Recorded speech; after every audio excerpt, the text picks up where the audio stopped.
আজকেও তোমাদের জন্য যে এক্সপেরিমেন্টটা নিয়ে এসেছি সেটা একটা ইন্ডিকেটর বা নির্দেশকের এক্সপেরিমেন্ট।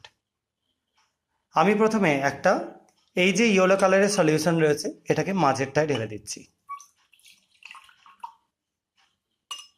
এবার আমি লাস্টের যে একদম স্যাম্পেলটা রয়েছে সেটা কিছুটা যোগ করব এটার মধ্যে। দেখতে পাচ্ছ কালারটা আস্তে আস্তে কিন্তু চেঞ্জ হয়ে ভায়োলেট হয়ে যাচ্ছে। এটা নিয়ে নিশ্চয়ই কারো কোনো অসুবিধা নেই। এবার তোমরা দেখো এই মাঝের স্যাম্পেলটা এর মধ্যে যোগ করাতে কি চেঞ্জ হচ্ছে। দেখো ভায়োলেট কালারটা আস্তে আস্তে কি হয়ে যাচ্ছে, আস্তে আস্তে গ্রিনের দিকে এগিয়ে যাচ্ছে। দেখতে পাচ্ছ নিশ্চয়ই।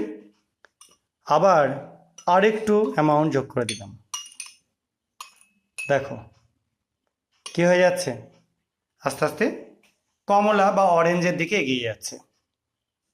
এবার আমরা এই যে স্যাম্পেলটা নিয়েছি এটাকে আবার অ্যাড করে দিচ্ছি এটার মধ্যে কিছুটা, অল্প অল্প অল্প করে অ্যাড করছি আর সেক করছি।